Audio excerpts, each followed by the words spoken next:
견제 시스템을 두는 이유는 절대 권력은 절대 부패하기 때문입니다. 이 룰은 회사는 물론 국가에도 적용되며 모든 조직에 적용되는 변치 않는 룰입니다. 견제 시스템이 없으면 효율적일지는 몰라도 효과적일 수는 없습니다.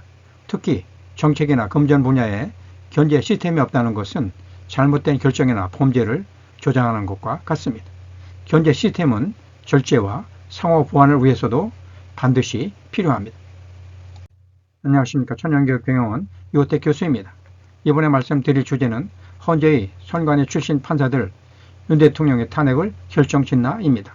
세부 질문으로는 선관위 출신 다수인 헌재는 윤 대통령의 탄핵 판결에 어떤 영향을 줄까?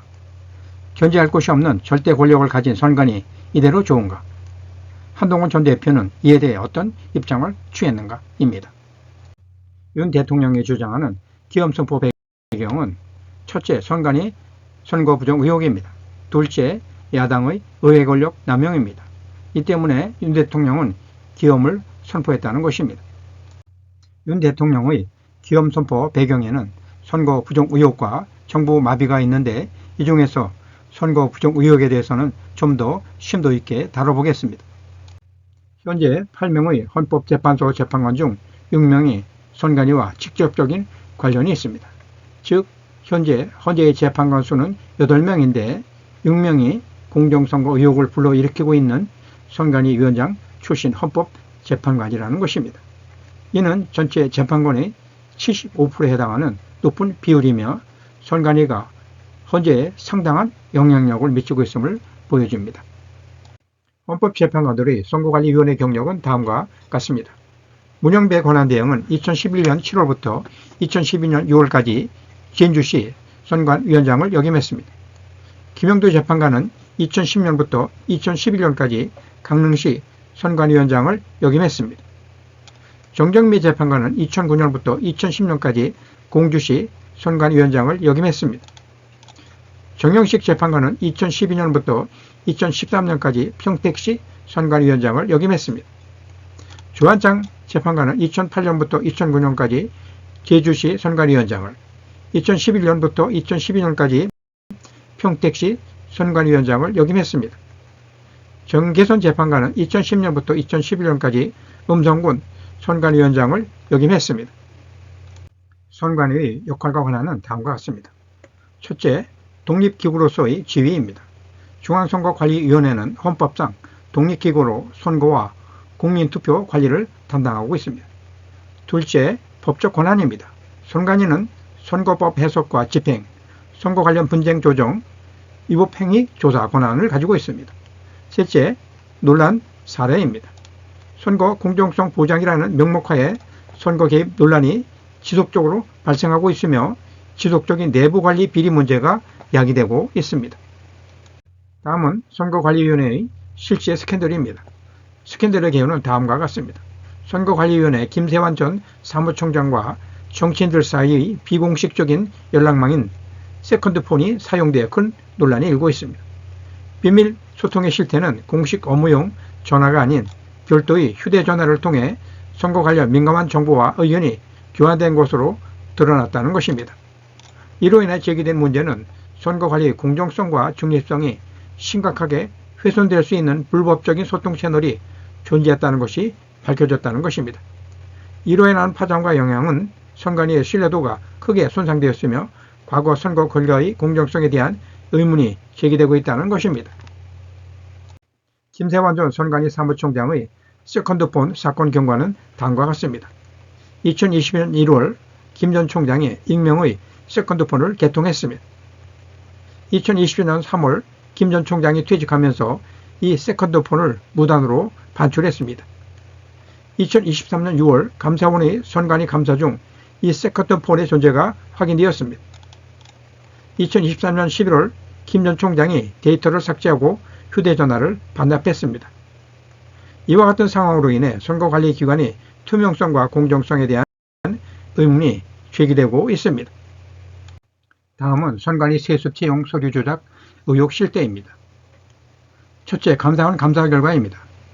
감사원 실제 감사 과정에서 서류 전역, 면접, 팁 파일이 발견되어 세습 채용을 위한 조직적 서류 조작 정황이 포착되었습니다. 둘째, 부정 채용 방식입니다. 내부 문건에서 서류 조작 방법과 면접 대비 요령이 상세히 기록되어 있어 인수인계를 통한 조직적 채용 비리 의심을 받고 있습니다. 셋째, 이로 인한 주요 문제점은 다음과 같습니다. 공직 채용의 투명성과 공정성 훼손으로 국민 신뢰가 상실되었다는 것입니다.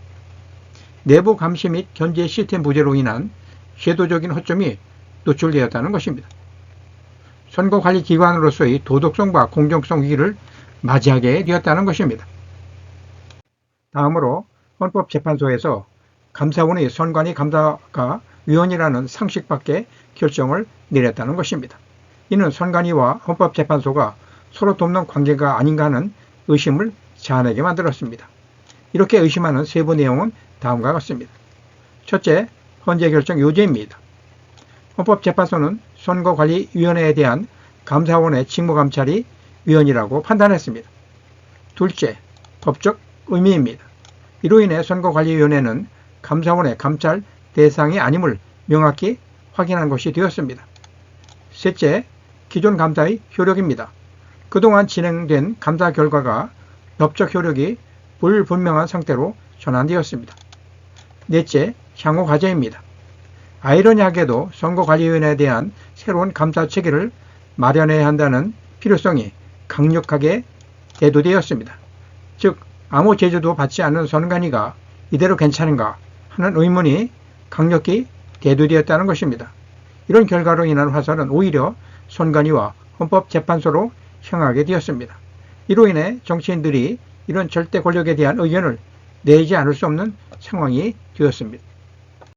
국민의힘은 절대 권력인 선거관리위원회에도 견제가 필요하다고 하면서 다음과 같은 대응책을 제시했습니다. 첫째, 특별감사관법 발의입니다. 특권과 유사한 권한을 가진 감사관 임명을 통하여 선관위 감독을 강화해야 한다는 것입니다.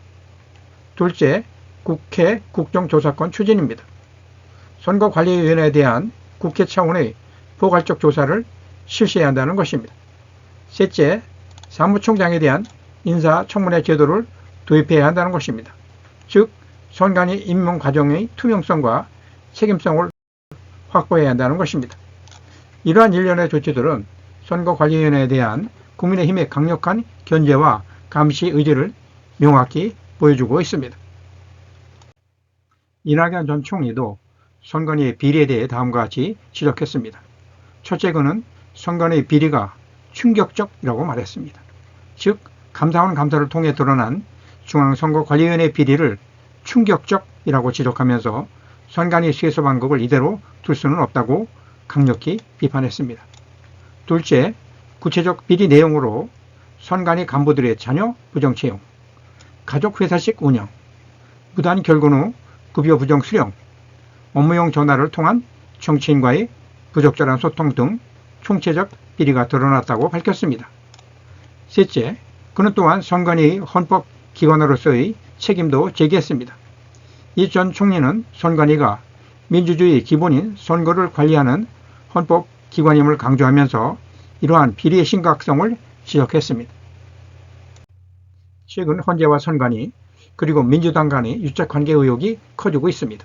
세부 내용을 살펴보면 첫째, 헌재는 선관위에 대한 감사 제한 판결을 내렸고 선관위 출신 재판관이 8명 중 6명이라는 점이 유착 의혹을 제기하게 되었습니다.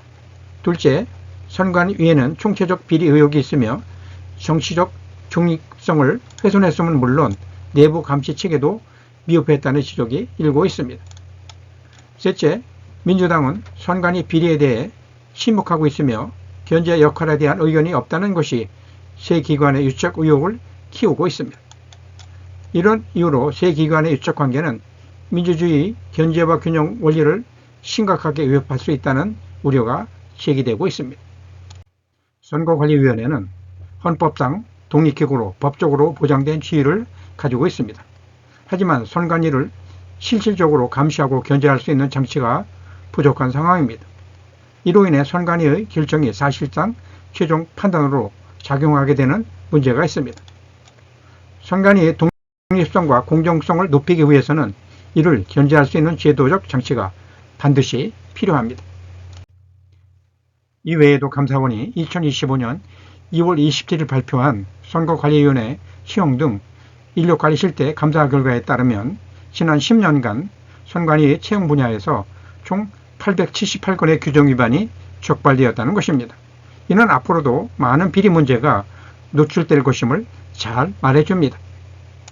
지금 상황은 어느 곳에서도 선관위에 대한 실질적인 견제 기능을 할 수 없는 상황입니다. 이로 인해 선관위의 권력이 절대화되고 있습니다. 절대 권력은 절대 부패합니다. 그 이유를 살펴보면 첫째, 책임성 부재입니다. 견제 장치 없는 권력은 점차 책임감을 상실하게 됩니다. 둘째, 투명성 결여입니다. 감시 체계 미흡으로 불투명한 의사결정이 이루어지게 되고 부패가 발생하게 됩니다. 셋째, 권한 남용입니다. 과도한 권한 집중은 권력 남용과 사익 추구로 이어집니다. 넷째, 처벌 공백입니다. 실효성 있는 제재 수단 부재로 부패 행위가 반복되고 심화되게 됩니다. 이런 이유로 인해 윤 대통령 탄핵이 8대 0으로 인용될 것이라는 전망이 나오는 이유는 첫째, 불공정의 의심을 받고 있는 헌법재판소가 탄핵 심판의 최종적인 결정권을 가지고 있고, 둘째, 헌재와 민주당과의 정치적 유착 의혹이 일고 있고, 셋째, 선거관리위원회의 비리 의혹과 헌재와의 밀접한 관계가 있기 때문입니다. 이런 유착 의혹으로 인해 윤 대통령의 탄핵이 8대 0으로 인용되는 것 아닌가 하는 전망의 이유로 작용하고 있습니다. 헌법재판소는 독립적인 사법기관이지만 중요한 정치적 사안에서는 여론, 정당과 정치권의 압력, 외부 압력 요인 등 다양한 정치사회적 요소의 영향을 받을 수밖에 없는 현실적 한계가 있습니다. 첫째, 즉 여론의 반응, 여론조사 결과, 사회적 분위기 등이 헌재 판결에 영향을 미칠 수 있습니다. 둘째, 여야 정당의 입장 차이, 정치적 대립구도, 국회 동향도 중요한 요인이 됩니다. 셋째, 시민단체의 활동, 언론의 보도 방향, 국제사회의 시각 등 외부 압력 요인도 고려됩니다.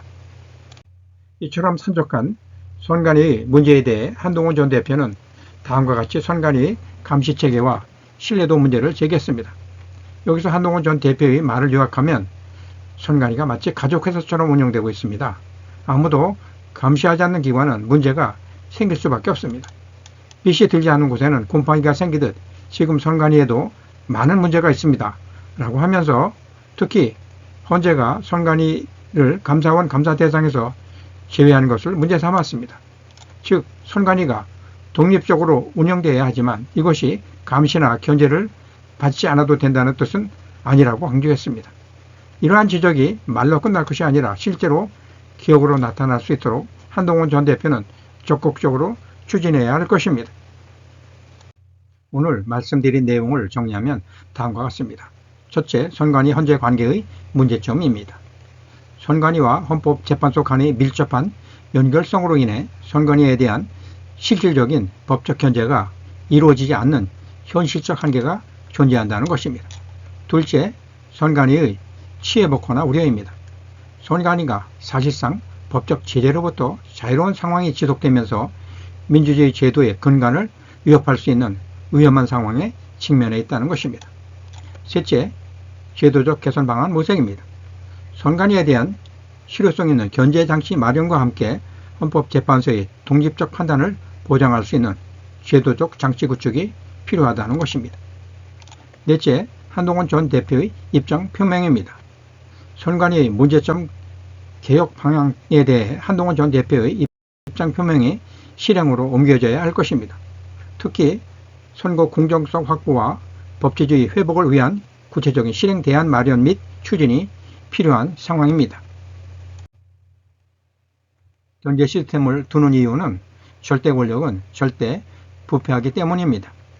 이 룰은 회사는 물론 국가에도 적용되며 모든 조직에 적용되는 변치 않는 룰입니다. 견제 시스템이 없으면 효율적일지는 몰라도 효과적일 수는 없습니다. 특히 정책이나 금전 분야에 견제 시스템이 없다는 것은 잘못된 결정이나 범죄를 조장하는 것과 같습니다. 견제 시스템은 절제와 상호 보완을 위해서도 반드시 필요합니다. 경청 감사합니다. 오늘은 견제 시스템이 없는 절대 권력은 절대 망할 수 있다는 점을 생각해 보면서 자신이 속한 조직에 이런 문제점은 없는지 점검해 보신 후 대책을 세우는 하루가 되시길 바랍니다. 고맙습니다. 교수였습니다.